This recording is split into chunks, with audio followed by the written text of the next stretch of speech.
Helga's Bay, Bimming Merry Magna, Binster, Binge, Great Binge and Lesser Binge. Amazing. What's amazing? The names of our English villages, Watson. What foreigner reading these could ever think of us as stiff and sober-minded people? Lippery Cross, Birrer Crags, Bird Cherry Brook and Birding Piece Place, Burlston Junction. When do we go? Go where? To Burlston Manor, Burlston, Sussex. Whatever led you to believe that I'm interested in Sussex, Burlston, or Burlston Manor? No doubt you saw the account of the rather gruesome murder of Squire John Douglas.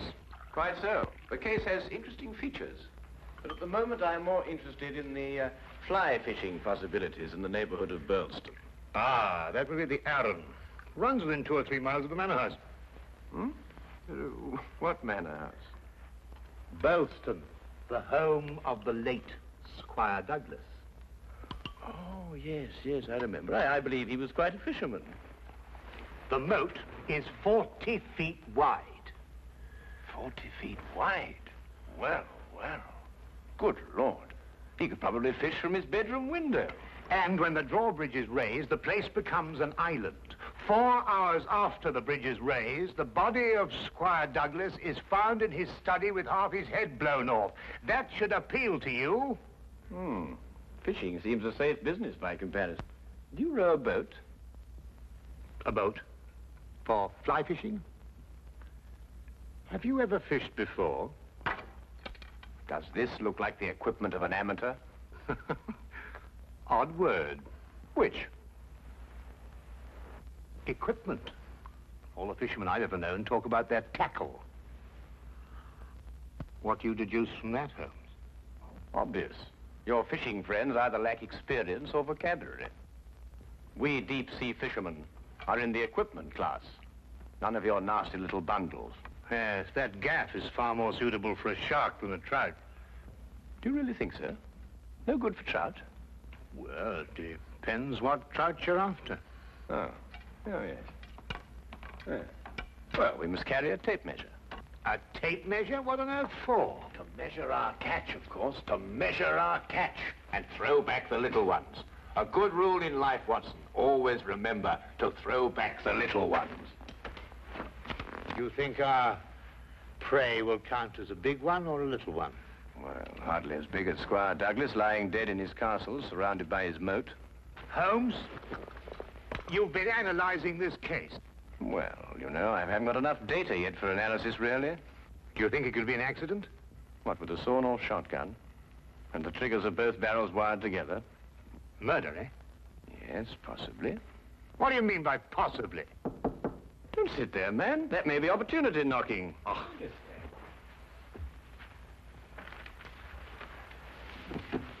Come in.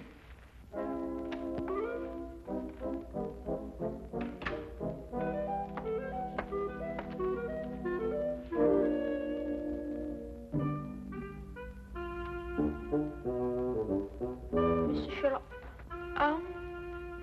The fisherman. Hold on! Oh, come on! Blimey! No, In there, boy. It's only a little one. Would you like it, Watson?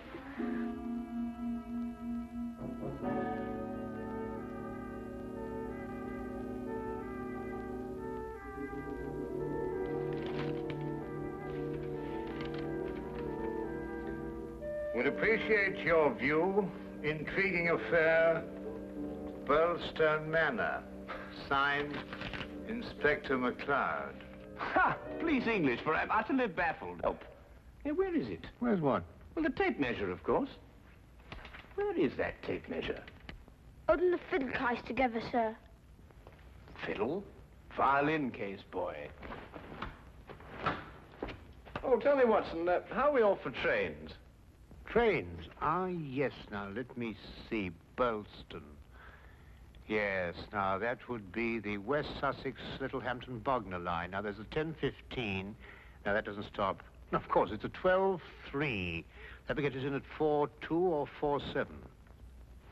I say, I'd forgotten, actually. You say you can't remember whether it's 4-2 or 4-7. Come, Watson, you're slipping. Blimey. Does it keep all the times in his head? Where else, of course? We are a nation of railway pioneers, my boy. Like a great many Englishmen before him, Dr. Watson restricts his reading to the Bible, the Times, and Bradshaw's Railway Guide to the British Isles. Here, boy.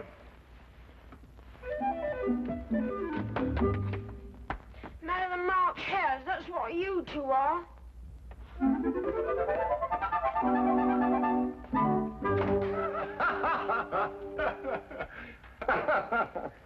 I say, Watson, have you seen my weekend bag anywhere?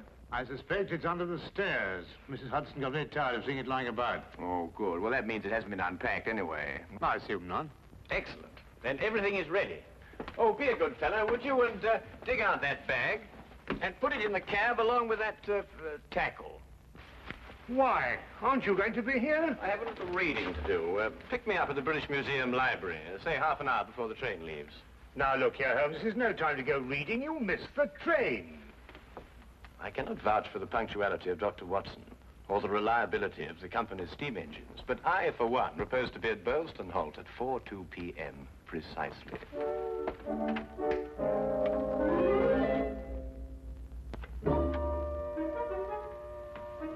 Or is it 4:07?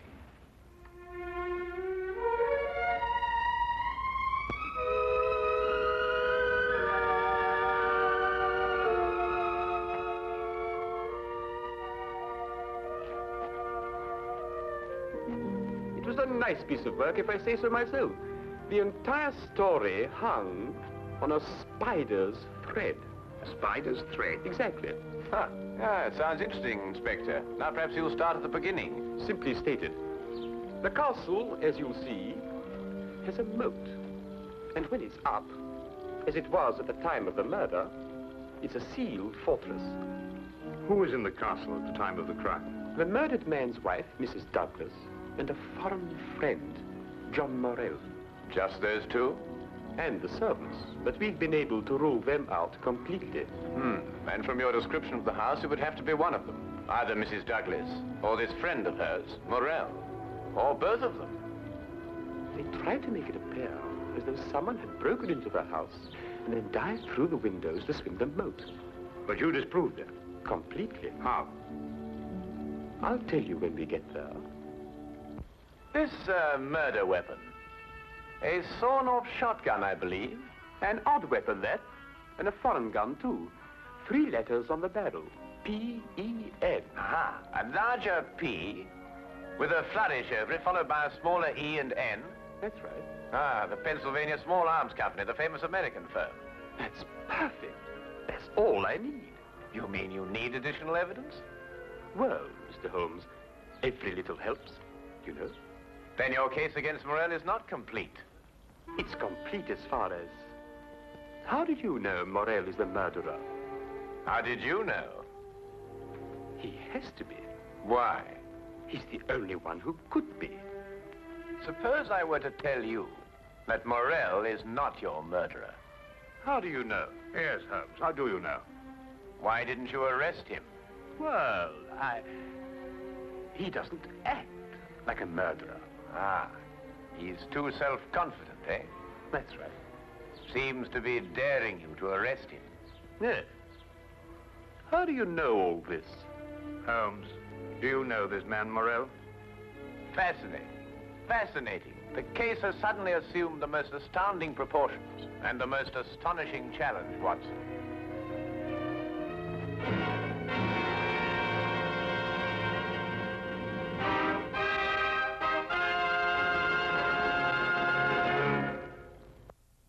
Specimen of the period. Yes, it is lovely, isn't it?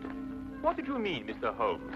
Nothing. I just think it's a lovely building. No, I mean when you said that Morell didn't murder Mr. Douglas. Oh, that. Yes, what did you mean? How do you know he didn't do it? Well, if he didn't do it, she did. You're jumping again, McCloud. You're jumping. But it has to be one or the other. Does it really? What's he talking about? Well, don't you know? No, I don't know. If 2 people are in a sealed house with a murdered man, one of them has to be a murderer. That's common sense. Ah, but is it logical?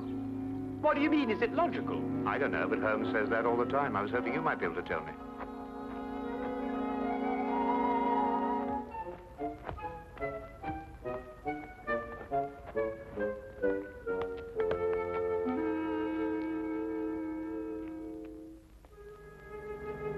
He hasn't been moved. That's just the way we found him last night. Watson? Of course, death was instantaneous. I should say so. The charge was not fired directly into the face, as the newspapers account had it. Uh-huh. I'd say the blast came from below and that the gun was almost vertical. Excellent, Watson, excellent. May I see this shotgun, McLeod? Holmes, look at this. Good Lord. Wait, it's a brand like cattle. Well, how old would you say it was? Have you got your glass there? Yes. Thank you. It's very difficult to estimate marking like this, Holmes, but I'd say it's, well, it's over 15 years. 20.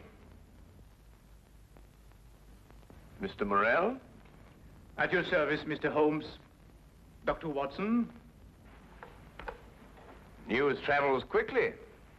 This is a small village. You said 20 years? Yes. The same age as this.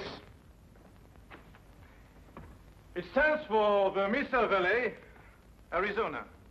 Gold claim number 341. That is where John and I met 20 years ago. There were 3 of us. We registered the claim, worked it, and then sold it. We divided the money in thirds and went our different ways. 2 years ago, I looked John up here and stayed on. I liked it. And the third partner? He lost his money, and I believe his mind. He came to believe that we had cheated him. And he swore to kill us 10 years ago. Why didn't he? He couldn't find us.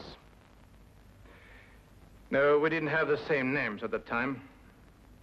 Do you think your old partner could have done that? I don't know, Mr. Holmes. I am not the detective. True. True. Well, we must bear that in mind.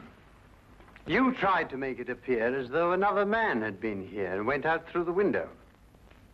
Did I? He tried to build an elaborate story. A man of his size was seen passing through the village wearing a loud tweed topcoat and a wide-brimmed hat. He was heading this way. On the window ledge, there is a footprint in blood, indicating, of course, that the murderer dived through the window and swam the moat. But he didn't. How do you know? Because, Mr. Morrell, outside that window and just a few feet down is a very large and at least a month-old spider's web. Anyone jumping or diving through the window would have to pass through the web. And no one did. Well done, McLeod. Well done. A spider's web. The English police have the most amazing allies, I must say. Now that you have made your deductions, Mr. MacLeod, exactly what do they mean to me? For the moment, nothing. But I suggest you do not leave the castle grounds. And if I try to live?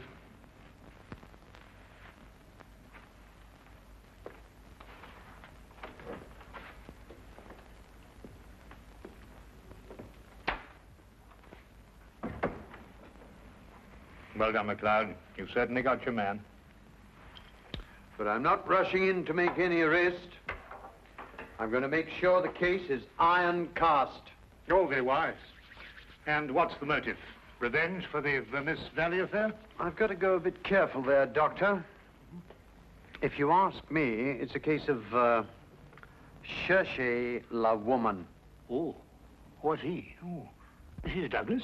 Well, you know how these things are, Doctor, between us, men of the world. We know how a situation like this can... Oh, of course. Of course. Of course.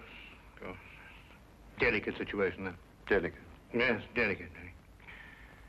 Might almost be called the case of the other man. Hmm?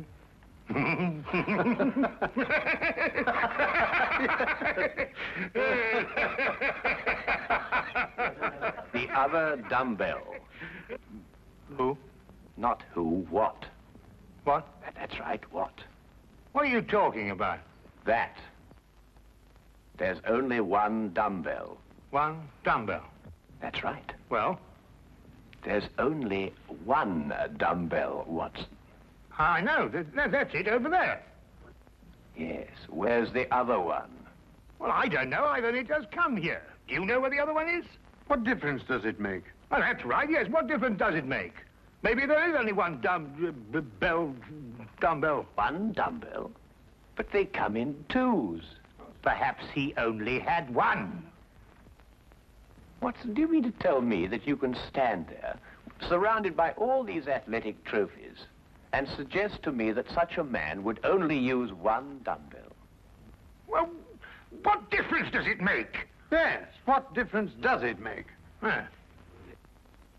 Well, if you two are convinced that you can solve the case with the aid of a convenient spider, I'm going fishing. You're what? Oh, he's going fishing. He's brought his tackle. Why? To catch fish. Then I take it you're satisfied with my analysis of the crime. Find the dumbbell. Hang the dumbbell! You can't hang him until you find him. Who? The man who took the dumbbell.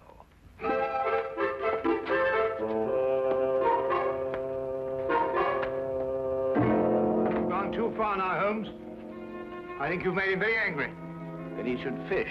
It soothes the nerves. Are you really going to fish? I am. Where? Out of that window. It looks very comfortable. Well, what do you expect to catch? A herring. A red herring. May I have the tape measure, Watson? To measure a red herring? To measure the big red herrings. The little ones I plan to throw back. Holmes, you're up to something. I am. What? Would you like to help? Of course. Well, look. Take the good inspector down to the local pub and keep him there for at least an hour. While you fish for red herring? At the moment, I'm fishing for bait. I don't know what you're talking about, but I'll do it. Good. Remember, 1 hour. I may enjoy myself in the local and stay too.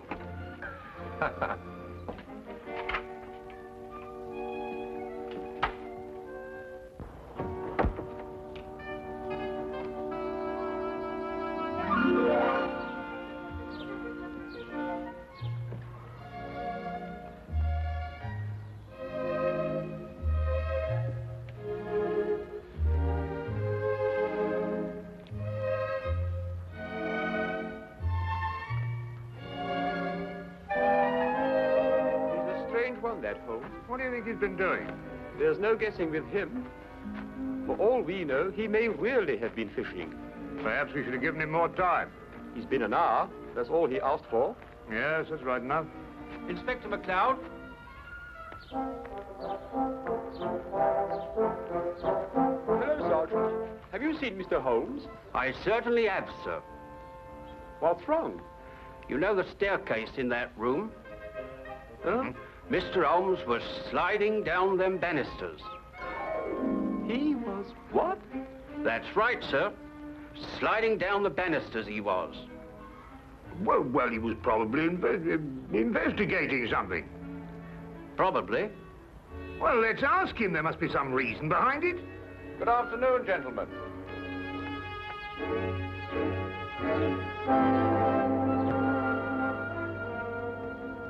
Go on. Ask him. Ask me what? Well? What have you been doing while we were away? Well, first I fished, No. and then I slid down the banisters. I told you. Why? Why not? Well, And you, Inspector McLeod, are going to drain the moat. I'm going to what? Drain the moat.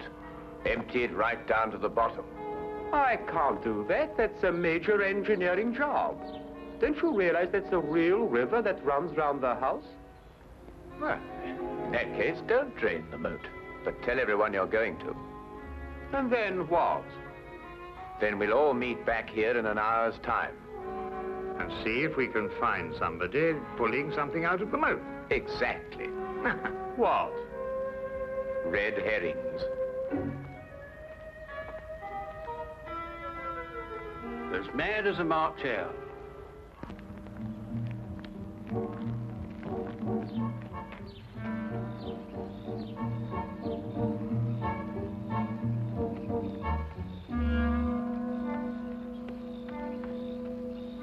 How much longer? Not much. You're certain everyone believes they're going to drain the moat? I don't know who believes it, but everyone knows I said it. Do you think someone will come to the murder room? Someone has been in it for some time. How do you know? The lights are out. Because I left them on. Look. What? That's it, let's go.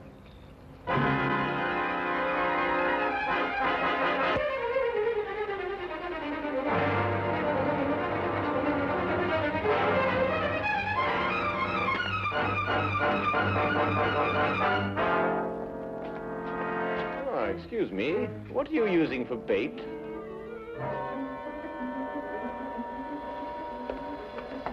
Oh, would you mind holding this? Thank you. What clothes did you say the stranger was wearing, McLeod? A loud tweed topcoat and a wide-brimmed hat. Like these?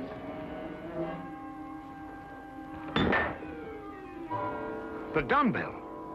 Holmes, how did you know?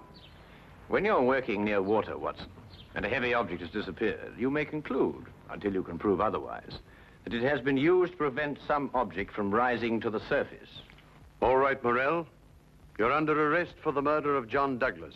It is my duty to warn you that anything you say may be taken down and used in evidence... No, McLeod. You haven't got it at all. What? This gentleman didn't kill John Douglas because John Douglas isn't dead. He isn't what? Dead. The man whose body you discovered in here is the very man who came back to... No, you're not with me, are you, McLeod? Would you tell him, please? These clothes belong to our third partner. The man who's been searching for you for 10 years. Yes. He found us and arrived here with a shotgun. He and John struggled, and the shot went off. That explains the vertical angle of the blast. In the ensuing struggle, the gun went off. I heard the report and ran down immediately. I timed it from your room. 15 seconds if you run, and 10 seconds if you slide down the banisters. I ran. I thought you would. John was panic-stricken when he saw what he had done. I got the idea to change their identities. But then where is Douglas? With the aid of my tape measure, I was able to ascertain that there is a hollow space behind that wall. I imagine it conceals a passage under the moat. Yes, Mr. Holmes, it does. And John has had a 36-hour head start. We'll stop him. I told him you would. I'll issue orders for the apprehension of Mr. Douglas, and we'll talk about your part in this, sir, in the morning. You have conspired to conceal evidence. I'll still be here in the morning, Inspector.